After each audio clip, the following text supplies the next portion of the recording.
sehingga ini yang saya harus bawakan pelan-pelan tuh tadi. Sampai begini ada yang mau ditanya?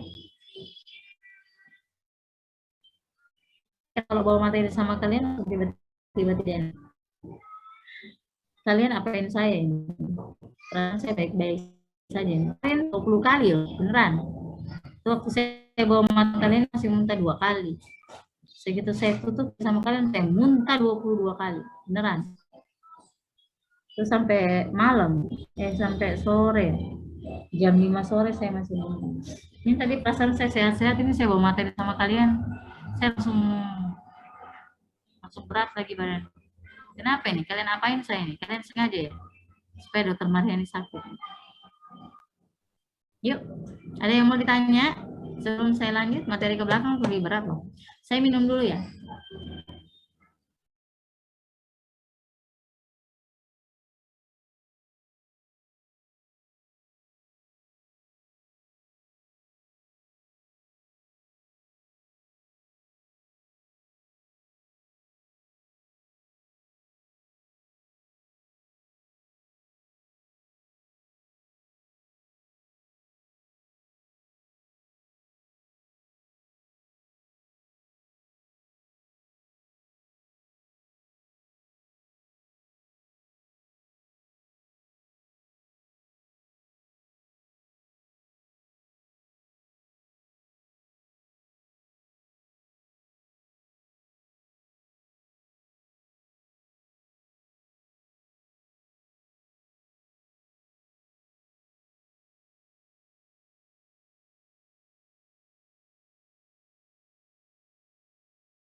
Ada yang mau ditanya?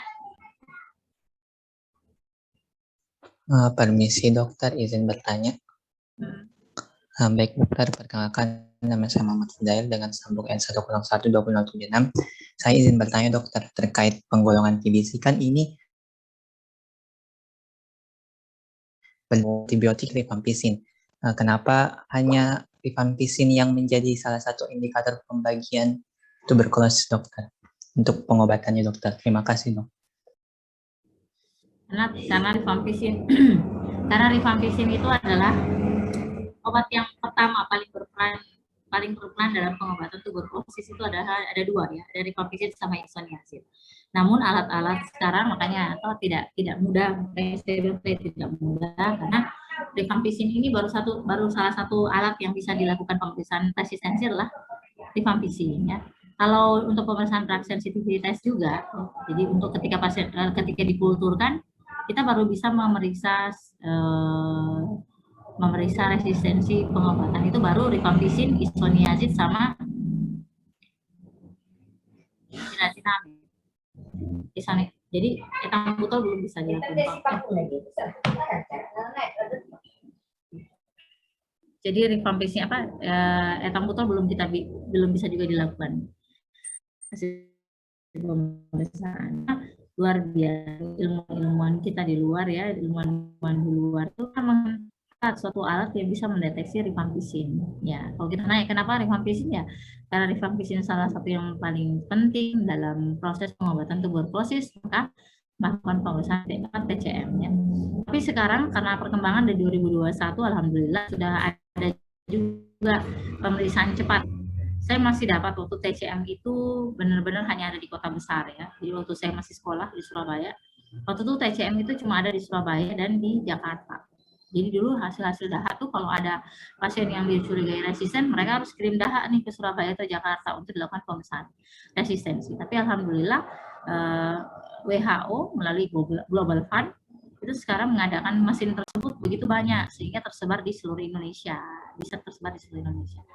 Ya, jadi sekarang alhamdulillah berkembang, sudah ada lagi pemeriksaan materi cepat terhadap INH. Sekarang sudah ada INH. Baru 2021 dan saat ini alatnya juga belum tersebar. Saya kemarin ingatnya tuh yang masih ada tuh Malang ya. Malang ada, namanya HAIN test, ya. HAIN test untuk pemeriksaan resistensi terhadap INH. Jadi HAIN test itu ada di Surabaya, Malang, Jakarta pasti ada. Jadi pemeriksaan ini juga masih sangat jarang yang ada ya. Jadi begitu. Nah, oke, nanti kita bahas tentang bagaimana resistensi sedikit aja. Oke, masih ada lagi sebelum saya lanjut?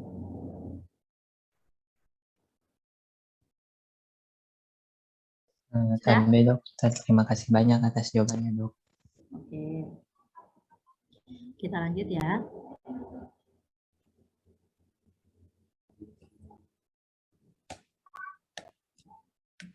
Nah, riwayat pengobatan tuberkulosis ini terbagi atas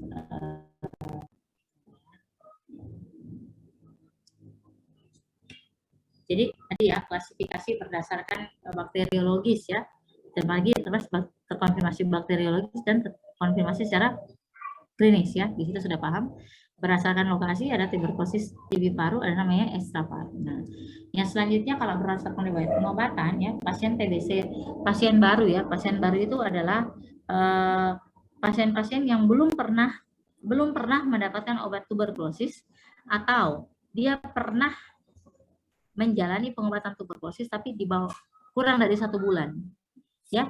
Jadi pasien baru adalah pasien yang belum pernah mendapatkan pengobatan tuberkulosis atau pernah pengobatan tetapi kurang dari 1 bulan gitu ya. Nah, kemudian untuk pasien yang pernah diobati TBC adalah pasien-pasien yang pernah diobati lebih dari 1 bulan. Nah, terdiri dari 3, yaitu kambuh, gagal terapi, dan lost to follow up. Kambuh itu berarti pasien sudah pernah menjalani pengobatan tuberkulosis sampai selesai dan dinyatakan sembuh ya. Tetapi dalam beberapa waktu ketika dia datang kembali ke kita terdapat gejala-gejala tuberkulosis yang aktif ya. Paham sampai sini ya? Jadi dia sudah pernah pengobatan tuntas dinyatakan sembuh dulu. Nanti dia datang lagi misalnya beberapa waktu setelah dia sudah agak lama misalnya ternyata pasiennya mengalami gejala yang kembali aktif. Misalnya muncul lagi batuknya, muncul lagi adalah batuk darahnya, ada berat badan yang turun lagi. Itu kita sebut sebagai kambuh. Kalau gagal terapi, dia pernah pengobatan tuberkulosis tapi di akhir pengobatan di bulan kelima biasanya didapatkan hasil dahanya masih positif. Itu gagal terapi namanya. Jadi pernah pengobatan, saya ulang ya, pernah pengobatan tetapi dalam terapi ya, dalam proses pengobatan tetapi di akhir waktu pengobatan di bulan kelima atau bulan ke-6 hasil dahanya masih positif, itu disebut sebagai gagal terapi. Kalau lost to follow up ya, atau kita sebut dulu dengar familiarnya itu dengarnya adalah sebagai drop out. Apa drop secara TBC drop out, tapi kita tidak pakai lagi istilah drop out ya. Jadi lost to follow up. Lost to follow up ini adalah pasien pernah pengobatan lebih dari 1 bulan. Ya. Pernah pengobatan lebih dari 1 bulan, tetapi pasiennya tidak kembali berobat selama lebih dari 2 bulan. Jadi dia sudah telan obat lebih dari 1 bulan, tapi dia hilang nih lebih dari 2 bulan, dia sudah tidak bisa kita pantau. Jadi dia sudah putus selama lebih dari 2 bulan. Ya, paham ya? Pengertiannya ini akan agak ribet sedikit pengertiannya, tapi kalian harus paham. Ini yang ketiga adalah riwayat pengobatan yang tidak diketahui. Ya, oke, kambuh, gagal terapi, dan lost to follow up. Ini penting dan ini pasien baru. Ya, pasien baru pernah pengobatan kurang dari 1 bulan. Kalau lost to follow up, dia pernah pengobatan lebih dari 1 bulan. Ya, tetapi dia nanti hilang. Dia tidak ada lagi lebih dari 2 bulan. Kita sudah cari. Misalnya nih contoh, dok, saya pernah pengobatan tahun lalu. Misalnya saya sudah pernah pengobatan tahun lalu, tapi saya cuma minum obat 2 bulan, tapi saya rasa saya sudah sembuh. Itu namanya lost to follow up. Tapi kalau dia bilang, dulu saya pernah sih dok pengobatan. Oh iya, berapa lama Pak? 2 minggu saya pengobatan. Berapa itu kapan? Tahun lalu misalnya, atau 2 tahun lalu. Saya minumnya cuma 2 minggu. Habis itu dok saya udah nggak dapat obatnya lagi, susah. Jadi saya udah nggak minum lagi. Itu namanya kita masih kategorikan sebagai pasien baru. Ya, karena dia menelan obat kurang dari 1 bulan. Semoga paham. Nah, strategi DOTS ini directly observe treatment short course. Jadi kita sebut sebagai strategi DOTS untuk betul-betul melakukan baik diagnostik sampai terapi pada sampai monitoring pasien-pasien tuberkulosis ya. Jadi apa saja sih komponen DOTS itu? Ada 5 ini. Ada komitmen dokter ya. Komitmen dokter untuk apa? Memberikan mendiagnosis cepat, melakukan pengobatan dan segala macam. Itu komitmen dokter atau mencari atau screening ya. Kemudian yang kedua adalah diagnosis utama. Diagnosis utama yaitu identifikasi kuman BTA ya. Dia hapusan dahak langsung. Ini diagnosis utama. Dilakukan ketersediaan alat-alat untuk melakukan diagnostik. Ya. Yang ketiga adalah ketersediaan obat. Jadi nomor 1 komitmen kita. Nomor 2, 3, 4 ini adalah tugas dari pemerintah. Tugas dari pemerintah, ya termasuk dinas kesehatan. Jadi untuk menyediakan fasilitas, ya, fasilitas diagnostik, menyediakan ketersediaan obat dan menyediakan pengobatan jangka pendek dan pengawasan. Ya. Kemudian yang kelima adalah pencatatan dan pelaporan yang baku. Nah, pencatatan dan pelaporan ini tergantung dari kita. Jadi dokter ini memberikan peranan-peranan pada semua ini. Jadi kita juga yang komitmen kita ya, kita harus sudah mengambil keputusan yang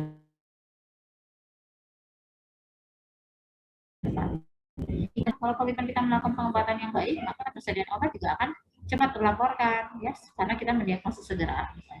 Nah, pengobatan jangka pendek atau pengawasan langsung itu dari kita juga, ya, dari dokter juga. Kenapa? Ketika pasien datang, kita tanyain, ada nggak efek samping dari obatnya? Bagaimana berat badannya? Itu pengawasan, ya. Kita awasin cara minum obatnya benar atau tidak dan yang lain. Dan pencatatan dan pelaporan kalau diagnosis kita tepat, maka teman-teman yang bertugas seperti perawat atau orang-orang yang dinas kesehatan baik juga, sehingga di sini dokter itu betul-betul memberikan peranan yang penting ya. Jadi tidak boleh main-main ya. Banyak orang yang meremehkan tuberkulosis ini, padahal pasien ini kasihan ya, pasien dia harus minum obat 6 bulan, terus dapat dokternya cuek misalnya, dapat dokternya nggak perhatian, itu luar biasa ya. Kita aja jujur ya, saya kadang-kadang yang berpikir begini, mungkin kalau saya juga di posisi mereka, saya termasuk orang yang mungkin bisa saja loss to follow up. Ya. Kenapa? Karena saya tidak, kalau orang yang mengisi segala usaha yang dilakukan oleh pasien sampai dia masih mau berobat datang ke kita. Ya. Jadi kita, bagaimana caranya? Ya, kita tidak boleh main-main belajar. Kita harus benar-benar betul-betul dengan hati yang ikhlas belajar dan akhirnya bisa ikhlas juga mengobati pasien. Selanjutnya ya, tujuan pengobatan tuberkulosis yaitu pertama menyembuhkan. Ya, jadi kita sembuhkan tuberkulosisnya, mempertahankan kualitas hidup dan produktivitas pasien. Yang kedua, mencegah kematian akibat TB aktif atau efek lanjutannya ya. Jadi mencegah kematian oleh karena misalnya meningitis TB nih, atau kalau orang yang meningitis TB kita obatin cepat, alhamdulillah misalnya kita cegah kematiannya, tapi mungkin takutnya efek lanjutannya yang kita tidak bisa cegah, misalnya apa, fibrosis, terjadi sikatrik yang meluas pada otaknya misalnya, akhirnya pasien akan memberikan gejala kelumpuhan bisa atau mirip seperti gejala stroke misalnya. Kemudian yang ketiga, mencegah kekambuhan. Nah, itu kenapa kita harus mengobati dengan tuntas, supaya apa? Kumannya benar-benar kita pastikan nggak ada, sehingga pasiennya harapannya 2-3 tahun ke depan pasien tidak kambuh lagi. Yang keempat, mengurangi penularan TBC kepada orang lain juga. Ya, kalau kita obatin cepat, maka penularan secara cepat juga bisa kita cegah. Yang kelima, mencegah perkembangan dan penularan resisten obat. Ya, jadi kalau misalnya dia penularan ke orang lain, akhirnya berkembanglah kuman itu di tubuh orang, apa yang terjadi? Resisten obat terjadi, akhirnya penularan resisten obat bisa makin luas ya. Ya, jadi kalau kita di Indonesia tuh secara kumulatif baik TBC sensitif, TBC resisten obat, baik TBC HIV, maka kita di Indonesia ini peringkat kedua dunia. Namun kalau dipecah jumlahnya TB resisten obat kita peringkat ke-7 dunia, TB HIV juga kita peringkat ke-7 dunia ya. Tapi secara kasus TBC keseluruhan kita peringkat kedua dunia. Nah, prinsip pengobatan tuberkulosis ya. Pengobatan yang adekuat itu harus memenuhi prinsip-prinsip ini, yaitu pengobatan diberikan dalam bentuk panduan obat yang tepat mengandung minimal 4 macam obat ya, untuk terjadinya resistensi. Jadi resistensi ini juga karena ulah tangan kita ya, bukan kumannya kan sama dengan virus corona. Virus corona itu nggak pernah bermutasi sendiri ya, nggak pernah bermutasi. Yang bikin dia mutasi siapa? Ya manusia. Ya akhirnya manusia apa yang terjadi? manusia bepergian kemana. Apa yang terjadi? Virus ini juga akhirnya mempertahankan hidupnya, maka dia berkembang dengan cepat. Akhirnya muncullah itu varian-varian kasus beta, delta, dan alfa dan segala macamnya ya. Begitu juga dengan tuberkulosis. Kalau misalnya obat yang harus diminum adalah minimal 4 macam obat, diberikan dengan dosis yang tepat, diawasi secara langsung, dan jangka waktunya juga cukup ya. Jangka waktunya cukup. Kalau ini dosisnya tidak tepat, kemudian misalnya obatnya kurang, ini juga akan menyebabkan kita yang membuat si kuman itu terjadi resisten ya, resisten terhadap obat. Kenapa? Ulah tangan manusia sendiri. Oh, pasiennya harusnya minum 4 tablet. Oh, tapi kasihan dok, dia mual muntah, jadi saya kurangi jadi 2 tablet. Apa yang terjadi? Kumannya ketawa-ketawa. Wah, dikasih dosisnya rendah, saya nggak mati, malah tambah kuat kumannya. Seperti itu ya. Nah, jadi tadinya lemah, dia datang lagi. Begitu akhirnya. Sehingga ini penting sekali ya. Penting sekali kalian harus pahami prinsip pengobatan tuberkulosis supaya tidak terjadi resistensi yang lebih luas di masa akan datang. Nah, ini obat ini satu. Dulu ya saya tidak tahu waktu kalian kemarin tutorial, waktu kalian tutorial masih ada nggak yang bahas tentang OAT kategori 2? Masih ada nggak? Jadi sekarang ya, di tahun 2021 itu tidak ada lagi OAT kategori 2 ya.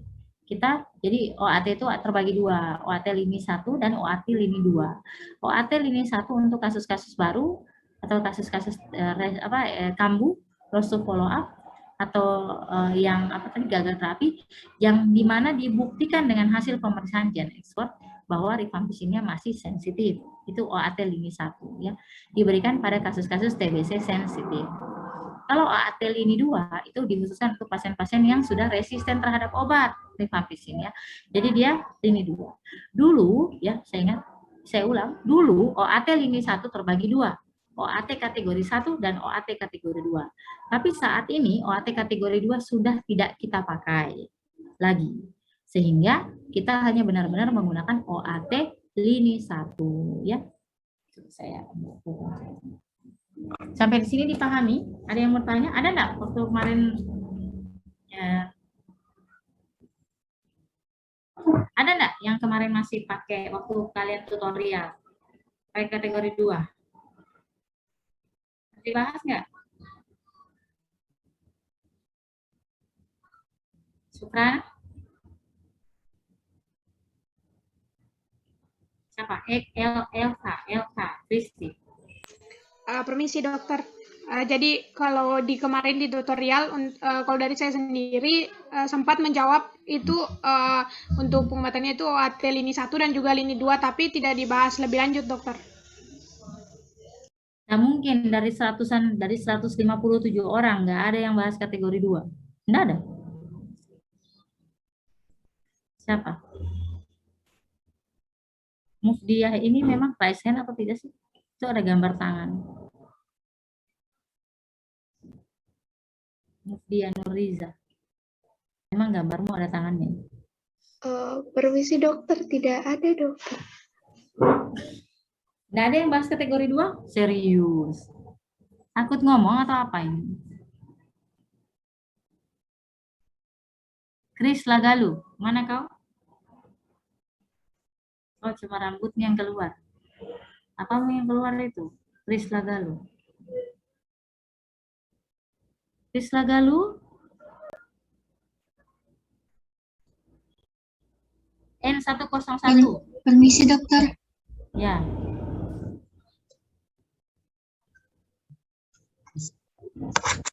Mana Ki? Oh, mana Ki deh? Permisi dokter. Kenapa tertutup dengan filter background-nya dok. Mohon maksudnya dok. Saya izin memperbaiki filter background-nya dok. Ya mau pakai background. Oh, gitu. Iya dok, mohon maaf dok.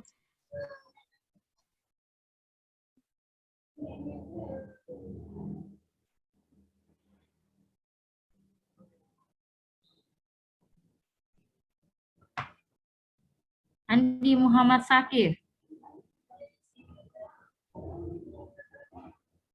Tidak ada yang bahas kategori 2? Kalau tidak ada yang bahas, berarti saya tidak usah bahas, saya simpan. Kalau tidak ada yang bahas, berarti sudah pinter semua.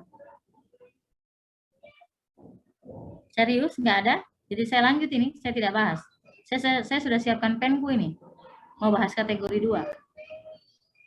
Kalian harus tahu sejarahnya. Karena ketika saya buat soal nanti, kalian tidak mengaku ada kategori 2, saya salahkan ya. Misalnya gini, kalian waktu tutorial kemarin mungkin ada yang bahas, oh kalau kasus relapse harus kategori 2. Ternyata nanti saya buat kasus, misalnya. Terus kalian pilih kategori 2. Saya tidak akan membenarkan itu. Karena tutorial kalian, saya tidak pegang ke kalian ya waktu itu. Sudah pleno kah? Sudah pleno untuk skenario 2? Permisi dokter, belum dokter untuk jadwal pleno besok dokter. Sampai sekarang saya juga tidak diarahkan. Jadi kemarin itu saya juga tidak tahu kenapa, ya saya tidak diberikan kesempatan untuk isi tutorial kalian yang untuk kasus paru. Padahal teman-teman tahu itu saya spesialis paru. Tapi weslah nggak usah, saya tidak ini juga karena saya kan cuma balik sebentar, nanti berangkat lagi. Nah, tapi kan proses ini juga tidak semua orang bisa ya. Yang saya takut orang-orang yang justru kalian tidak update nanti, makanya saya minta ke dokter itu proses saya. Nah, kalau misalnya kalian merasa waktu kalian misalnya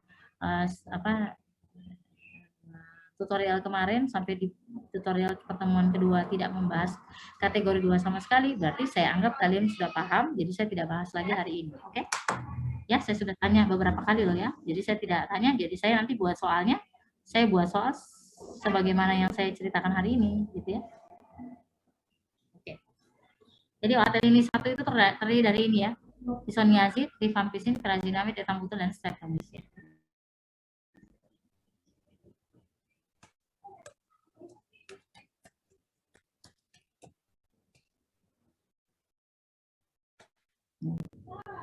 Ini materi ini 1 untuk dewasa, ini dosisnya ya.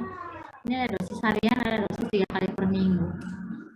Nah, ini pandian kategori 1 ada 2 HRZE, 4 HR3 ya. Nah, ini ada lagi OT kategori 2 yang saya arahkan. Jadi sekarang itu kategori 1 itu ada namanya fixed dose ya. Untuk OT kategori 1 ya, ini regimennya. Ada namanya fixed dose, ada yang namanya OT KDT biasa. Nah, KDT biasa itu dipakai untuk kasus-kasus baru yang belum ada riwayat pengobatan. Yang fixed dose itu biasanya dikasih pada kasus yang relapse ya. Tapi karena kalian sudah pinter semua, tidak ada yang membahas ya wes, saya lihat aja, jadi saya anggap sudah paham ya. Nah, ini kategori 1. Ini pemeriksaan dahak ulang untuk pemantauan hasil pengobatan ya. Jadi ini dulu ini kategori 2, saat ini masih ada yang jalan kategori 2. Jadi pasien baru ya, pasien baru. Pemeriksaan dahaknya itu ada di mana? Di bulan kedua, kelima, dan keenam. Jadi X tanpa tanda kurung ini adalah pemeriksaan dahak yang seharusnya. Nah, ini apabila hasil dahaknya masih positif di bulan kedua, maka kita boleh ulang di bulan ketiga. Tetapi pengobatannya kita lanjutkan. Paham? Jadi di sini fase intensif ya. Fase awal itu 2 bulan ya. Jadi artinya 2 HRZE ini adalah selama 2 bulan obat merah itu, jadi obat merah itu terdiri dari INH, rifampicin, pyrazinamide, dan etambutol ya. Kemudian kalau fase lanjutan 4 bulan HR3 ya. Maksudnya adalah 3 kali seminggu. Sudah pintar semua ya? Sudah bahas ini, jadi saya nggak usah bahas, alhamdulillah, berkurang beban hidupku. Nah, ini saya tidak mau tahu ya, saya tidak mau tahu bilang tidak dijelaskan, karena kalian sudah bilang sudah selesai, jadi OT kategori 1, OT kategori 2 nggak ada, jadi ini saya sudah bahasnya langsung pengobatan, jadi saya nggak bahas pengobatan lagi. Oke, jadi pasien baru, ini tadi, jadi pasien-pasien baru itu, karena dia pengobatannya 6 bulan ya, untuk kategori 1, itu dia pemeriksaannya adalah, kan di awal terapi, kemudian di bulan kedua, akhir bulan kedua dilakukan dahak lagi, bulan kelima dan bulan keenam. Kalau masih positif di sini kita ulang lagi di bulan ketiga, tetapi pengobatan tetap dilanjutkan. Jadi obat merah tidak ada namanya lagi fase sisipan. Ingat, tidak ada fase sisipan. Jadi obat merah langsung diganti obat kuning di bulan ketiga walaupun hasil dahanya masih positif. Namun ketika di sini misalnya di bulan ketiga ini ada akses untuk pemeriksaan TCM untuk melakukan gen expert untuk tahu resistensi, maka bisa dilakukan di bulan ketiga. Tapi bila tidak ada pengobatan boleh dilanjut sampai bulan kelima, dilakukan hasil BTA lagi. Kalau dia masih positif di sini, hasil BTA-nya berarti gagal terapi. Nah, gen expert itu, saya ulang, gen expert itu hanya untuk diagnostik, tidak sebagai evaluasi.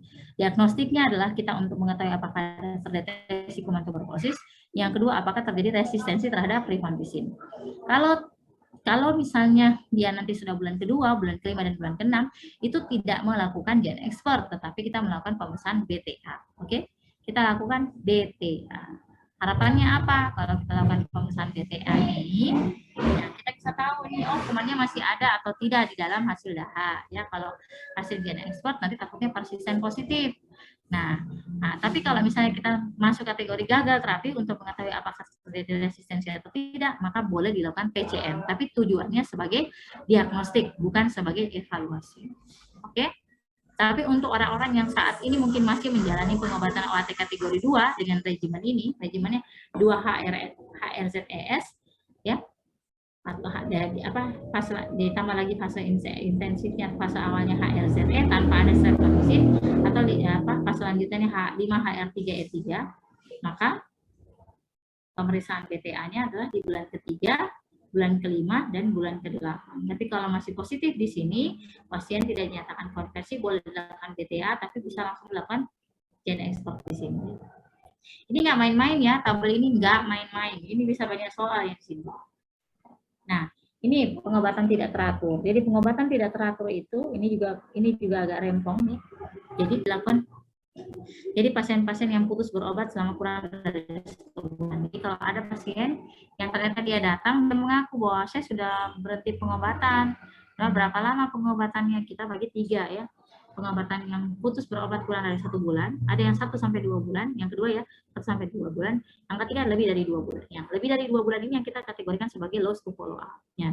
Kalau untuk orang-orang yang kurang pengobatannya putus berobat kurang dari 1 bulan, dilakukan pelacakan pasien, dicari nih pasiennya di rumahnya, ya, diskusikan dengan pasien untuk mencari faktor penyebab. Kira-kira kenapa sih pasien ini putus berobat, ya? Apakah karena efek sampingnya, dia nggak sanggup efek sampingnya?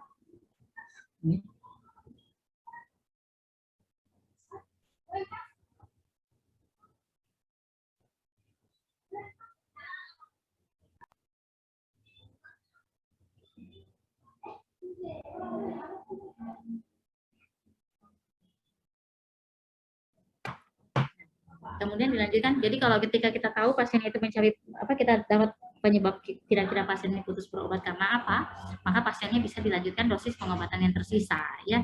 Jadi pasien ini ternyata dia mual-mual, tapi ternyata kita berikan terapi simptomatik, obat anti mual atau anti muntah, ya.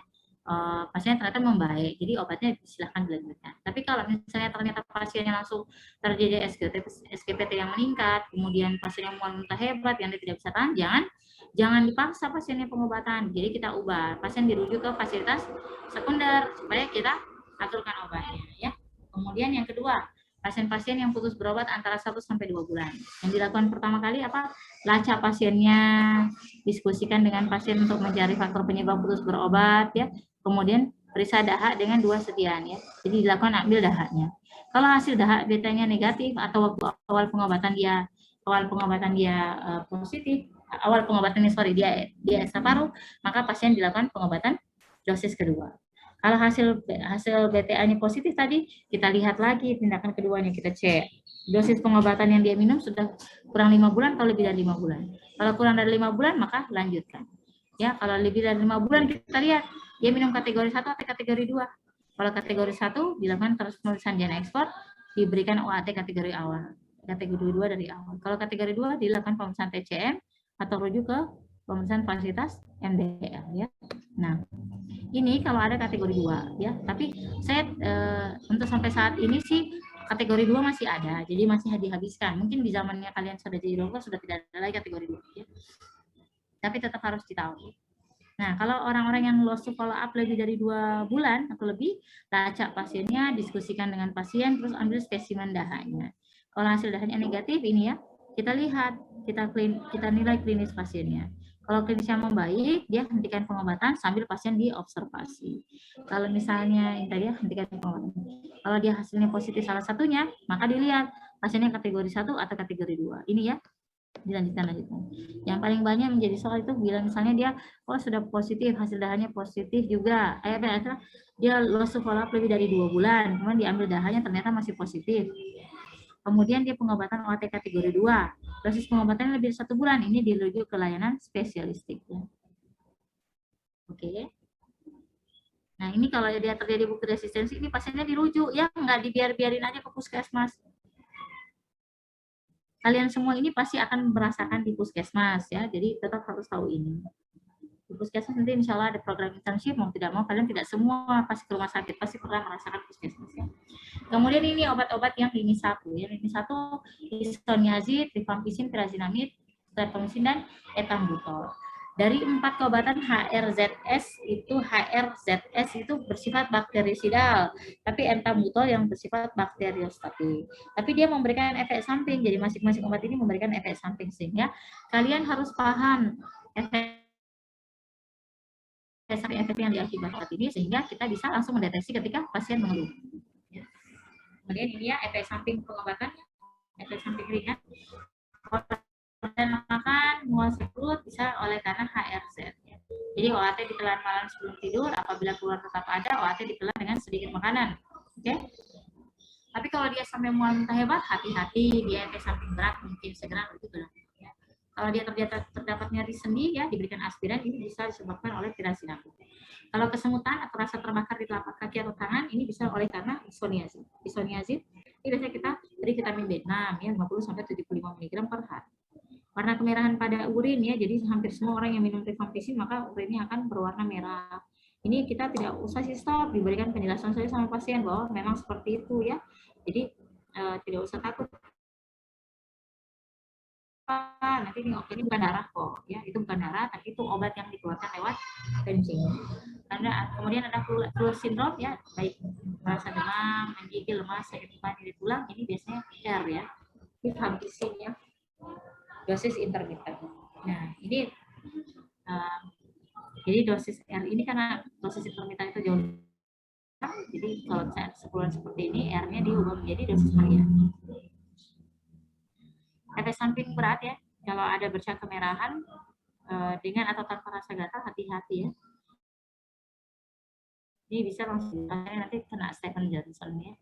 Kemudian gangguan pendengaran, ini tanpa didapatkan seruman, ini biasanya S ya, streptomycin, S-nya dihentikan. Kalau terjadi gangguan keseimbangan, pasiennya pusing, berpusing, S-nya juga dihentikan. Kalau terjadi ikhrus tanpa penyebab lain, ini HRZ ya, OAT dihentikan sampai ikhrusnya hilang.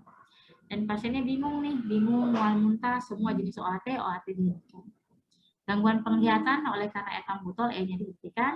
Purpura ini ya, gangguan rifampicin, R-nya dihentikan, dan produksi urin juga berkurang. Ini bisa oleh karena streptomycin, ini S dihentikan. Nah, efek samping ringan ya, ini tadi sama ya, silakan dibaca sendiri. Nah, untuk resistensi obat, ya, jadi resistensi obat itu terbagi ini 6 ya. Jadi monoresisten ya, resisten terhadap salah satu jenis OAT, misalnya isoniazid saja. Ya. Tapi kalau dia resisten terhadap rifampicin, masuk kategori monoresisten, tapi dia istilahnya berbeda sendiri ya. Kita sebut sebagai TBRR, TB rifampicin resisten ya. Oke. Ini ya, TB resisten nomor 6. Resisten terhadap rifampicin, baik sebagai monoresisten, poliresisten, TB MDR, TB SDR, yang terdeteksi menggunakan metode genotype atau genotype dengan atau tanpa resistensi OAT lain. Kemudian yang kedua poliresisten, resisten terhadap lebih dari satu OAT dari obat itu ya, selain kombinasi H dan R. Ya, misalnya resisten isoniazid dan ethambutol, rifampicin dan ethambutol, isoniazid dan ethambutol, streptomycin. Jadi bukan R bersama-sama. MDR, pola MDR yaitu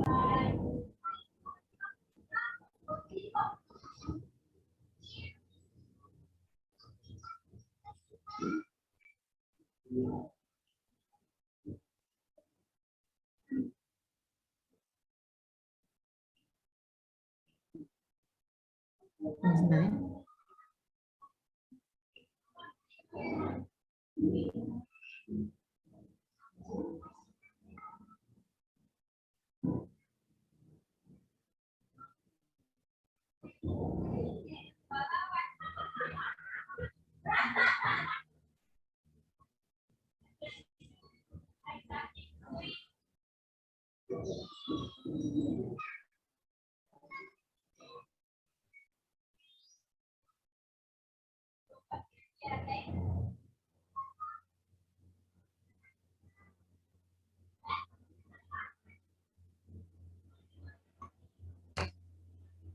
Kalau MDR resisten terhadap isoniazid dan rifampicin dengan atau tanpa OAT lini pertama yang lain, misalnya HR, HRE, HRS.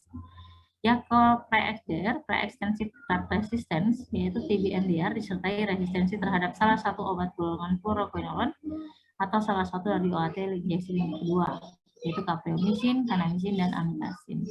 Yang ketiga ada extensive drug resistance, ya. Jadi TB-MDR disertai resistensi terhadap salah satu, ya, dan kalau ini atau, ya.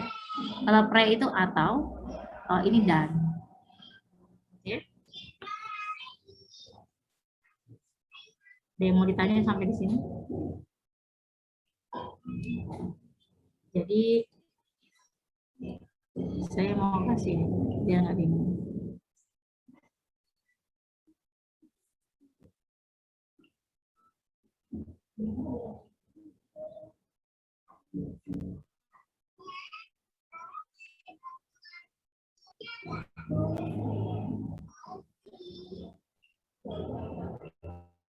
Oke. Ini tutorial tahun kapan ya? 2020. Saya cari.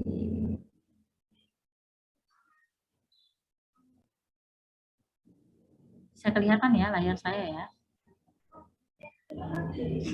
Terlihat dokter.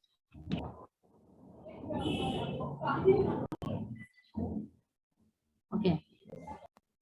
Yang tadi ya. Yang tadi. Jadi kalau resisten, kan tadi ada mono, ada poli, ada apa lagi tadi? Rifampicin resisten, apa lagi? Ada MDR, ada pre-XDR, ada XDR, ada 6 ya. Mono tadi udah paham ya, jadi salah satu saja. H, E, Z, ini biasanya dari kultur ya. Kalau poli, itu misalnya HE, ZE, pokoknya bukan kombinasi dari H dan R bersama-sama. Kalau RR, ya jelas, rifampicin terhadap rifampicin toh. Kalau MDR, pasti RH bersama-sama atau RHE, pokoknya RH dan RH-nya itu ada terus. Kalau pre-XDR, jadi RH ditambah salah satu dari fluoroquinolone, atau injeksi ini 2. Ini salah satu atau entah ini dengan ini saja atau ini dan ini saja. Ini atau ya. Kalau pre-XDR itu dia RH ditambah dua-duanya fluoroquinolone dan injeksi lini 2. Ini dua-duanya. Jadi ada terjadi 3 resisten ini kita sebut sebagai XDR.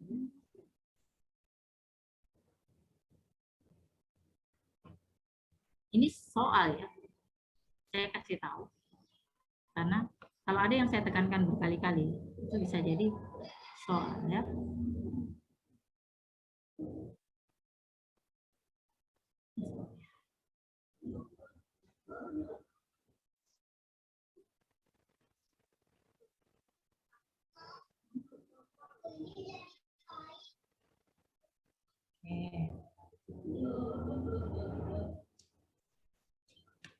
Sampai jam berapa kita? Sudah 10 ini.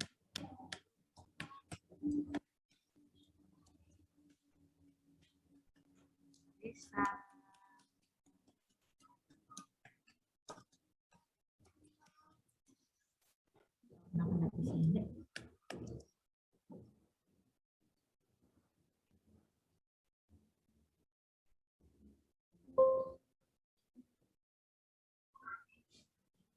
security.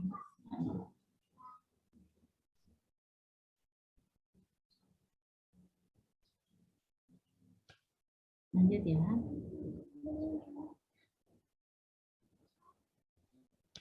Kelihatan tidak slide tuh? Ya, tapi dokter terlihat dokter.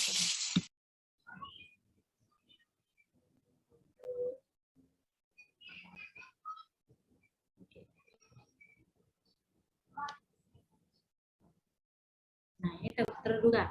Siapa saja sih yang kita sebagai TBO adalah ini ya, ada 9. Ada pasien TB gagal pengobatan kategori 2, ada pasien TB pengobatan kategori 2 yang tidak konversi setelah 3 bulan pengobatan. Ada pasien TBC yang mempunyai riwayat pengobatan TBC yang tidak standar serta menggunakan quinolone dan obat injeksi di kedua paling sedikit selama 1 bulan ya. Kemudian pasien TB gagal pengobatan kategori 2, kemudian pasien TB pengobatan kategori 1 yang tidak versi setelah 2 bulan pengobatan, kemudian pasien TB paru-paru kasus kambuh di lab, ini sudah dalam pengobatan OAT kategori 1 maupun OAT kategori 2. Kemudian pasien yang kembali setelah loss follow up ya, dia datang lagi tapi dia mengaku tadi dia loss follow up. Kemudian terduga yang mempunyai riwayat kontak erat dengan TBRO, termasuk dalam hal ini warga binaan yang ada di lapas, di dalam atau di rutan atau hunian padat seperti asrama, barak dan juru pamong. Nah, 9, pasien koinfeksi TB HIV yang tidak respons secara bakteriologis maupun klinis terhadap pemberian OAT ya. Nih, kalau ada 9 orang ini maka wajib lakukan TCM untuk kita cari apakah diagnosis dia juga TBRO. Ini alur diagnosis TBRO mungkin mirip seperti tadi. Kemudian ada 9 kategori juga untuk mendapatkan syarat-syarat untuk mendapatkan STR. Ini nice to know aja karena kalian cuma sampai di mendiagnosis saja. Kalau untuk TBC sensitif itu kalian benar-benar sampai di terapi. Kalau untuk diagnosis TBRO sampai diagnostik lagi. Ya, ini jadi pengobatan kategori atau OAT lini 1 itu pengobatannya minimal 6 bulan. Ya, minimal 6 bulan bisa kita perpanjang menjadi 1 tahun sesuai dengan kondisi pasien, misalnya TB ekstra paru ya. Kemudian kayak itu juga sekarang ada untuk pengobatan TBC resisten obat itu ada 2, terapi jangka pendek dan terapi jangka panjang. Terapi jangka pendek itu pasiennya bisa paling minimal itu 9 bulan ya, minimal 9 bulan. Tapi bisa ya, kalau terapi jangka panjang bisa sampai 2 tahun. Ini mungkin saya tidak bahas banyak ya. Nah, pada kondisi khusus ya, TB HIV. TB HIV itu dia paling banyak kasusnya juga ya, kasusnya lumayan banyak. Dia sangat lebih berisiko. Jadi pasien-pasien HIV itu lebih berisiko untuk terkena tuberkulosis bila dibandingkan dengan orang-orang yang tidak punya HIV. Kemudian jadi prinsip pengobatan itu sama ya, sama aja prinsip pengobatannya sama pasien yang tanpa HIV. Jadi sama efektifnya, jadi obat TBC pada pasien HIV sama efektif ya. Sama efektifnya, sama regimennya. Nah, biasanya pada koinfeksi TB HIV sering ditemukan infeksi hepatitis sehingga mudah terjadi efek samping obat yang bersifat hepatotoksik. Nah, biasanya ini ya rekomendasi WHO ya, untuk rekomendasi A kita usahakan fase lanjutannya itu yang dosis harian ya, tidak direkomendasikan tetapi yang 3 kali seminggu. Nah, kemudian untuk standarnya, jadi kalau orang-orang yang terinfeksi HIV dan TBC yang menderita imunosupresi berat ya, jadi dilakukan pemeriksaan CD4-nya. Kalau CD4-nya kurang dari 50, maka ART-nya segera dimulai ya. ART-nya dimulai 2 minggu ya, 2 minggu. Kecuali dia ada meningitis tuberkulosis langsung bisa dikasih.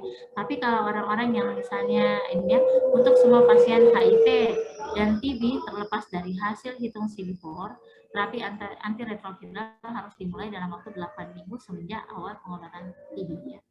Jadi misalnya TBC-nya dulu ditahu nih, ketika kita lakukan pemeriksaan anti-HIV ternyata dia reaktif misalnya. Nah, di sini pasiennya kalau dia tidak ada riwayat ARV sebelumnya, maka tidak ada pengobatan ARV, langsung saja kasih OAT. Kalau ya, jadi OAT dulu, OAT 2 minggu baru kita cek. Kalau tidak ada masalah, baru kita masukkan OAT dan ARV ya. Kemudian ini dulu kita sebut sebagai PPINH, tapi saat ini untuk tuberkulosis HIV itu kita sebut sebagai PPTB ya. Jadi bisa menggunakan PPINH selama 6 bulan atau bisa menggunakan rifampicin dan INH. Ini seminggu sekali selama 12 minggu. Nah, untuk PPTD ini atau pengobatan untuk pencegahan tuberkulosis ya. Jadi kalau misalnya kita pasien HIV kita diagnostik, hasil foto toraknya bersih, klinisnya juga tidak ada klinis TBC, kemudian hasil hasil bakteriologisnya juga negatif. Nah, ini yakin nih kita tidak ada TBC aktif, maka pasien langsung segera on pemberian pencegahan INH ya. Ini tidak usah ditunda-tunda, langsung. Jangan sampai pasiennya kena TBC, lebih kasihan lagi ya.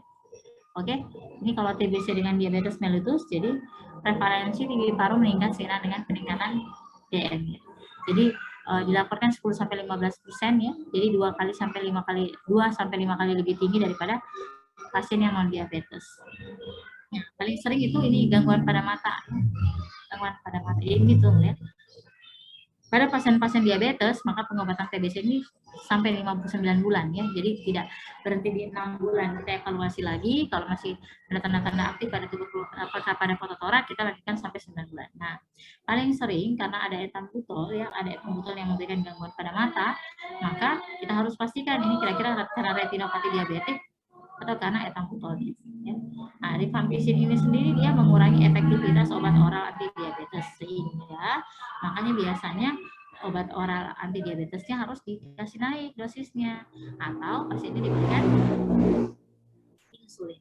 Kita berikan insulin. Nah, salah satunya etambutol ini mengalami komplikasi pada mata bisa juga memberikan efek pada neuropati perifer ya kalau etambutol itu. Jadi kita bisa berikan B6 ya.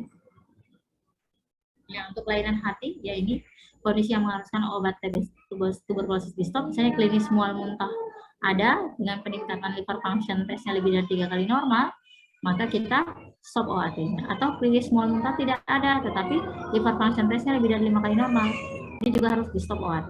Atau bilirubin lebih dari 2. Nah, panduan obat yang direkomendasikan WHO ini untuk kasus kelainan hati ya. Oke, yang ini. Bisa juga ini. Tapi yang paling rekomendasi adalah 2 ini. 2 RHES, 6 RH, ini tidak ada tanda kurung bagi dosis harian, atau 2 HES, 10 HE, ini juga dosis harian. Nah, untuk fungsi ginjal ya, pasien dengan penyakit ginjal beresiko untuk kena tuberkulosis khususnya pada pasien dengan penyakit ginjal. Pemberian OAT pada pasien dengan gangguan ginjal harus dilakukan dengan hati-hati. Ya, sebaiknya pirazinamid dan etambutol tidak diberikan karena diekspresi melalui ginjal. Tetapi kita bisa lihat nanti bisa pemberiannya secara intermittent ya. Ini perlu diberikan tambahan dosis B6 untuk mencegah terjadinya neuropati perifer. Ya, kalian hanya sampai di diagnosis saja ya. Kalau untuk yang komplikasi ini ya, jadi bisa diberikan 3 kali seminggu ini isoniazid sama pirazinamid sama etambutol. Oke, sama ini. Nah, untuk TB miliar tadi ya, manifestasi klinis TB miliar tidak spesifik, presentasi klinis sesuai dengan diagnosis tuberkulosis seperti demam, peningkatan suhu di malam hari, penurunan berat badan, anoreksia, takikardia, dan kreatin. Fototora menunjukkan klasik pola miliar ya, dan pemeriksaan histopatologis miliar tadi. Pemeriksaan histopatologis dari biopsi ringan, pemeriksaan biakan tuberkulosis dari sputum dan cairan tubuh dapat menunjukkan gambaran tuberkulosis bila disertai dengan infeksi tuberkulosis, infeksi TB paru ya. Pemeriksaan fundoskopi untuk mencari tuberkel koroid, pengobatan TB miliar perlu rawat inap bila sesuai indikasi ya, misalnya dia sudah akhirnya meningitis TB, demam tinggi dan yang lain-lain. Panduan OAT RHZ, 2 RHZE, ingat tidak ada tanda kurung berarti dia dosis harian ya, 4 RH. Pada keadaan khusus atau sakit berat, pengobatan fase lanjutan bisa diperpanjang bisa sampai 1 tahun ya. Pemberian steroid ini tergantung dari kondisi berat. Nah, ibu hamil boleh minum OAT ya, kecuali untuk kategori 1 atau lini 1 tuh boleh. Kecuali streptomycin atau aminoglikosida itu enggak boleh. Golongan aminoglikosida seperti streptomycin dan kanamisin itu yang enggak boleh ya. Diberikan piriloksin juga. Kemudian untuk pengguna kontrasepsi sebaiknya di pasien-pasien dengan TBC itu sebaiknya menggunakan kontrasepsi non hormonal karena apa? Dia menurunkan efektivitas dari KB-KB hormonal ya. Untuk ibu menyusui dan bayinya prinsip pengobatannya sama, semua OAT ini satu menyusui kecuali streptomycin ya. Ibu dan bayi tidak perlu dipisah dan bayi tersebut dapat terus diberikan ASI. Pengobatan pencegahan INH diberikan pada bayi ya kalau ibunya positif, dahaknya positif. Nah, untuk alergi dengan alergi kulit ya, bila gatal tanpa ruam dan tidak ada penyebab, terapi simptomatik dengan antihistamin. Tapi kalau misalnya di ruam, maka semua obat harus dihentikan. Nanti diberikan dosis secara bertahap ya. Nah, kita sebut sebagai desensitasi. Ini cara desensitasinya. Kalian tidak sampai di sini ya. Kalian cuma tahu diagnostiknya. Ini monitoring atau evaluasi selama pengobatan. Jadi monitoring kita itu secara bakteriologis, secara radiologis, klinisnya juga ya, baik keluhan-keluhan yang tadinya awalnya ada, kita cari mual muntahnya bagaimana, apakah ada efek samping pengobatan, bagaimana keteraturan minum obat, ditanyakan. Oke, respons terapi bisa kita nilai ya, biasanya demam itu biasanya membaik dalam 1-2 minggu setelah pengobatan. Batuk itu bisa berkurang satu bulan setelah pengobatan. Perbaikan ronsen biasanya 3 bulan ya. Konversi sputum ini paling akurat kita cari. Baik, terima kasih untuk tuberkulosis sudah selesai.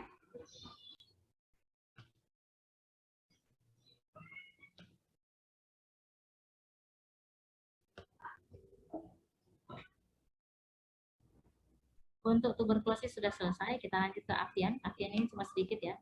Ada yang mau tanya dulu? Ada yang bertanya tuberkulosis?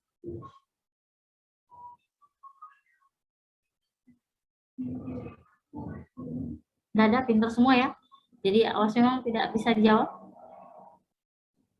Harus bisa dijawab semua. Nanti kalau soal-soal saya, kalau kita bahas avian influenza, ini avian influenza udah cuma sedikit aja. Ini juga benar-benar hanya kalian mampu mendiagnosisnya. Jadi ini ya, meningkatnya penularan avian influenza dengan virus H5N1. Dia menyebabkan kematian pada manusia yang sangat dikhawatirkan dapat berkembang menjadi wabah pandemi. Tapi alhamdulillah waktu itu tidak sampai menjadi pandemi ya. Kemudian avian influenza, penyebab virusnya RNA, familinya Orthomyxoviridae, genusnya Orthomyxovirus, tipe A, B, dan C. Nah, tipe A ini akan menyebabkan infeksi pada unggas, manusia, kuda, babi, dan mamalia lain. Tipe B dan C ini pada manusia ya.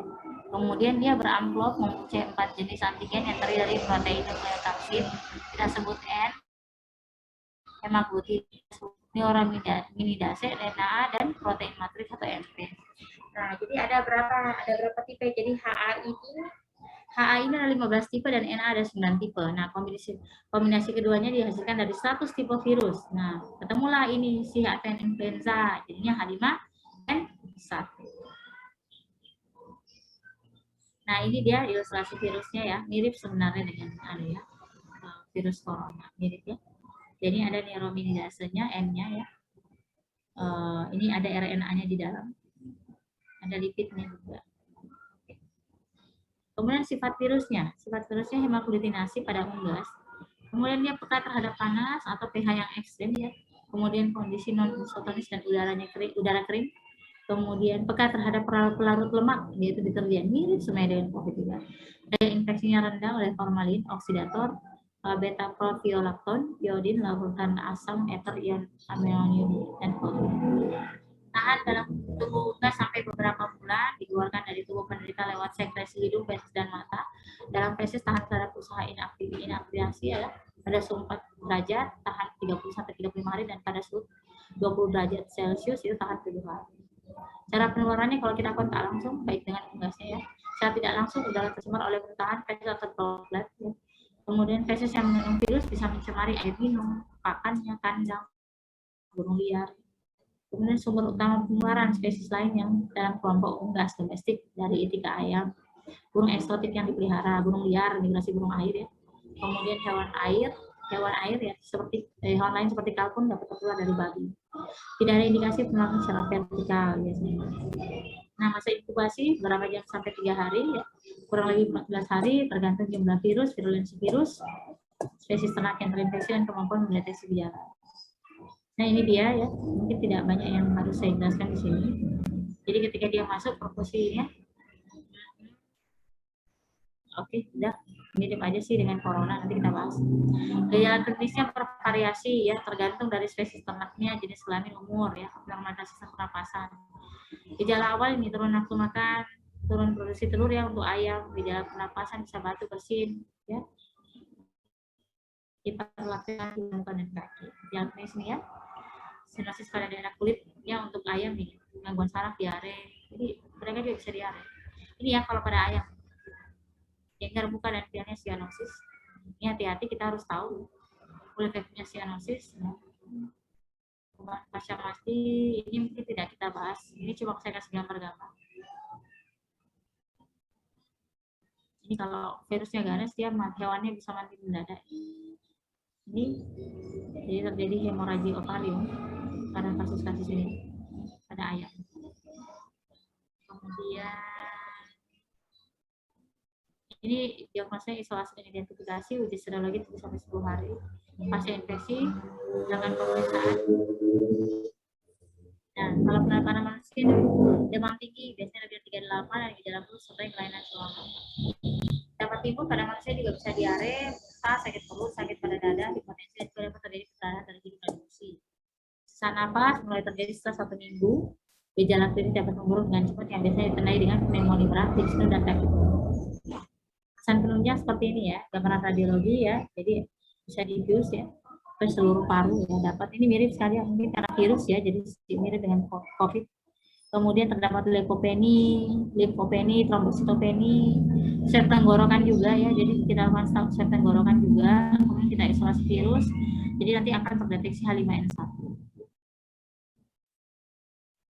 Ini pengobatan berikan antivirus ini tidak efektif, jadi kita usahakan untuk mengurangi infeksi sekunder bakteri. Prinsipnya mencegah kontak dari penderita dengan petak. Kontrol pencegahan, usahakan hilangkan penyakit. Makanya dulu kalau ada, saya nggak tahu kalian ingat atau tidak, mungkin kalian masih SMP atau SD ya. Jadi ketika ada infeksi kita curiga ada terjadi avian influenza dalam suatu ternak, maka ternaknya langsung dibakar ya. Jadi peternakannya harus dibakar untuk betul-betul menghilangkan penyakit di area tersebut.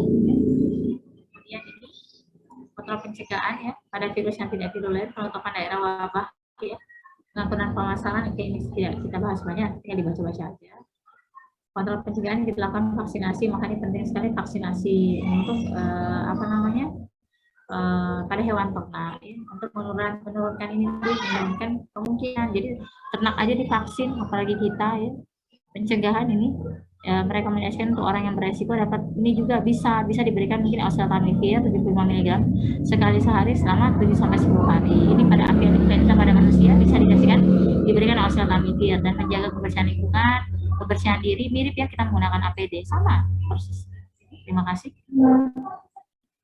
Ada yang mau dibahas? Avian influenza itu paling penting adalah kalian cuma tahu saja gejala klinisnya, kemudian penyebab virusnya, H5N1, itu aja.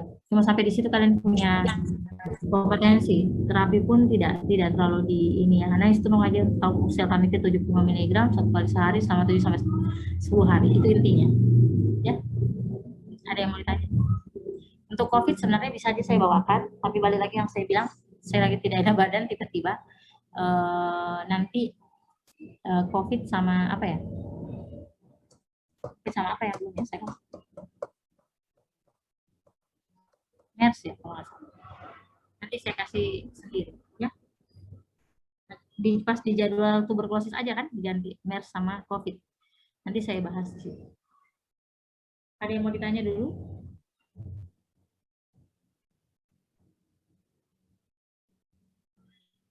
Tidak ada. Semoga paham ya tuberkulosisnya.